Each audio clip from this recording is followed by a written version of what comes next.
Students, whatever homework is given to you, you have to submit it on the very next day between 8 am to 1 pm to the given WhatsApp number, and it is compulsory to submit your homework as your attendance will be marked on the basis of your submission.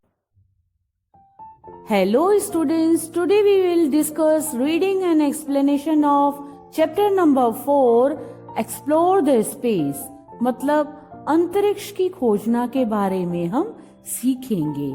In this chapter we will learn about what is space मतलब अंतरिक्ष क्या है.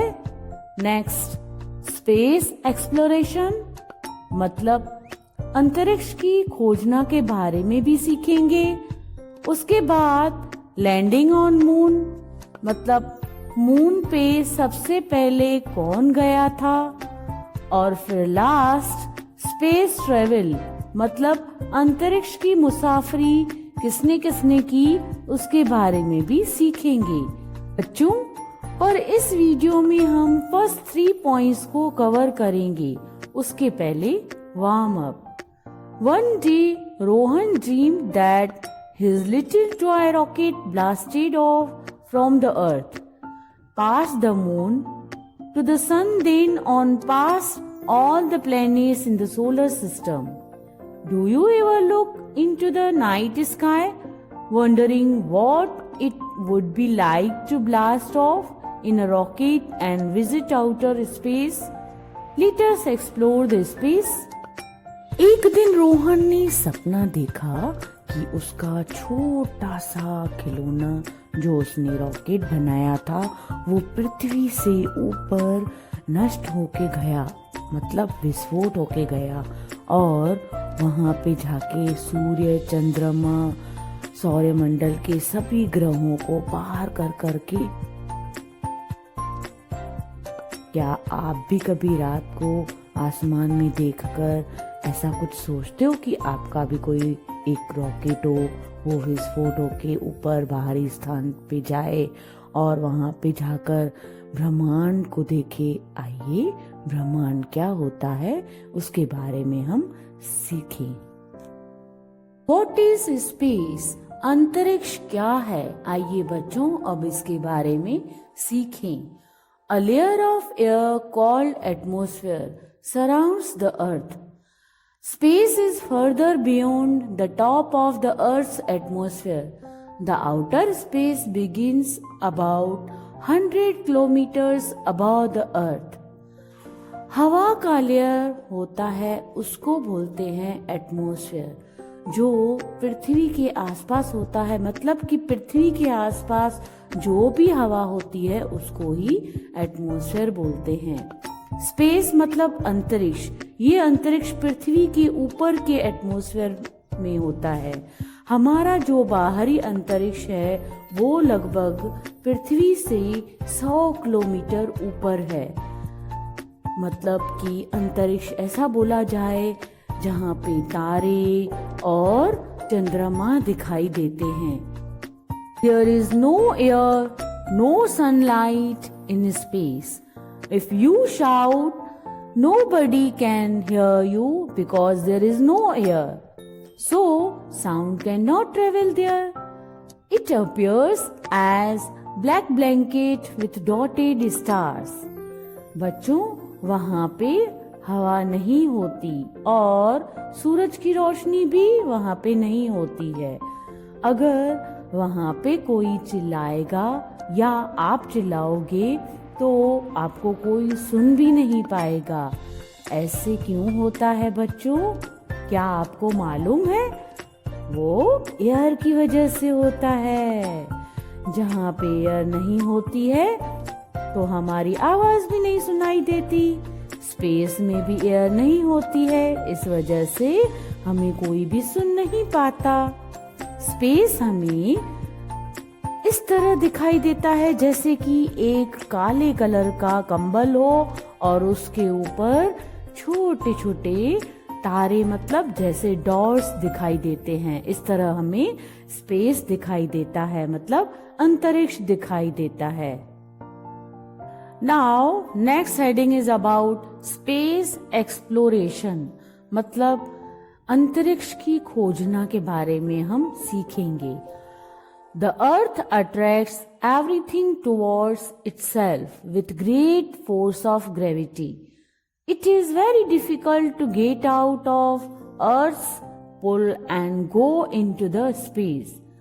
Thus, special vehicles are needed to get away from the Earth's gravitational force.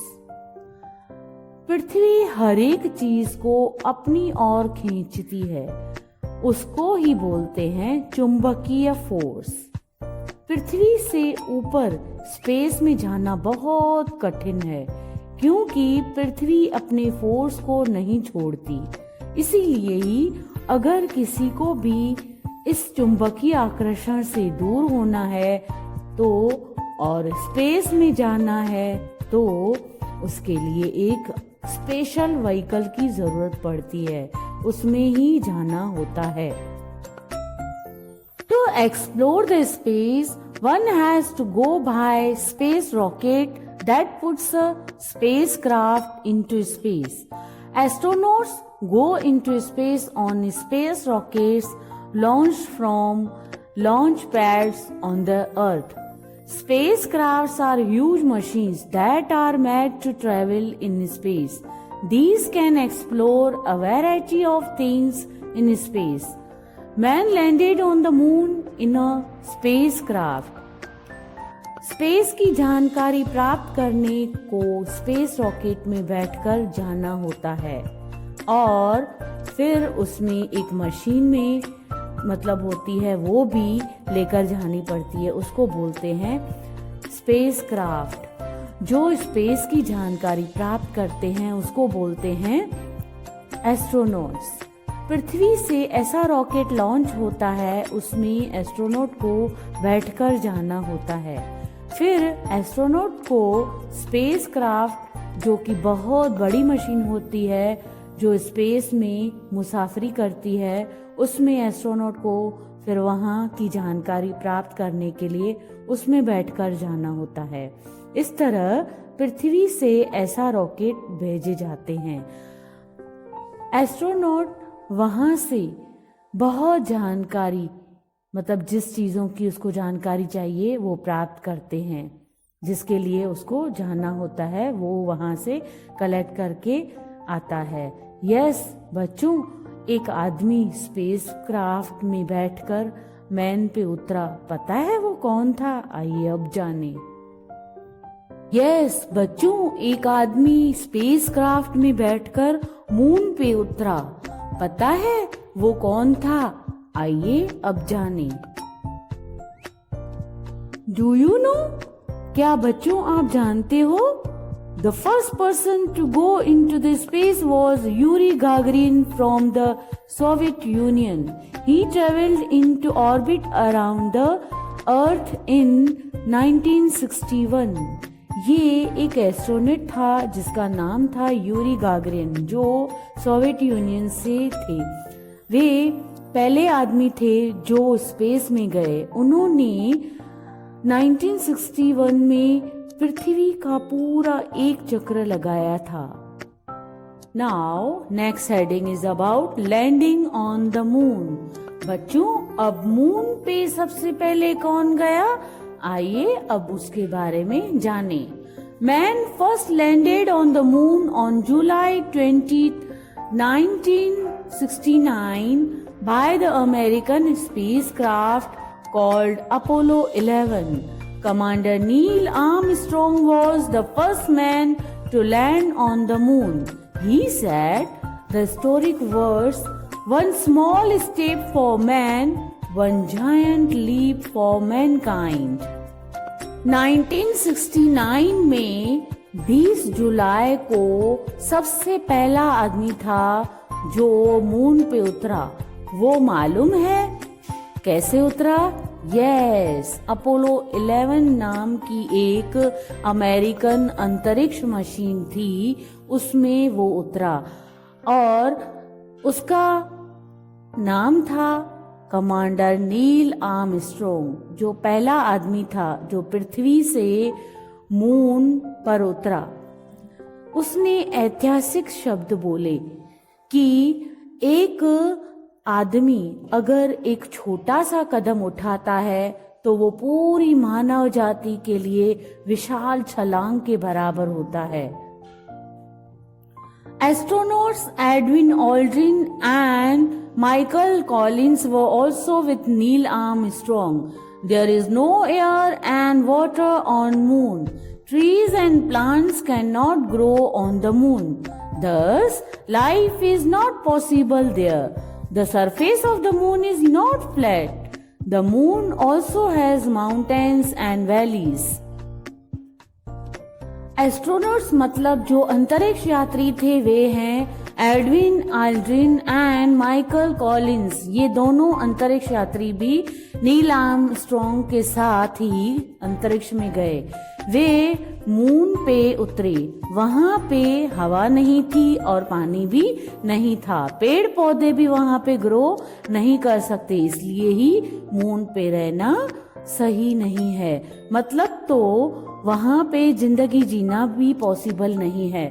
उन्होंने ये भी notice किया कि moon की जो सतह है वो भी सीधी नहीं है। मून पे पहाड़ और छोटी छोटी टकरियां भी हैं। इन शॉर्ट, जैसे पृथ्वी पे हर एक फैसिलिटी होने के कारण जीवन जीना यहाँ पे पॉसिबल है, वैसे ही मून पे ये सब फैसिलिटी नहीं होने के कारण वहां पे पॉसिबल लाइफ नहीं है। Okay, homework activity. तो बच्चों, इस वीडियो के थ्रू आपने जाना कि व्हाट इज स्पेस, मतलब अंतरिक्ष क्या है। स्पेस एक्सप्लोरेशन मतलब अंतरिक्ष की खोजना के बारे में, और landing on the moon, moon पे कौन कौन गया उसके बारे में आपने जाना। In next video you will learn remaining part of the lesson. Till then, bye bye.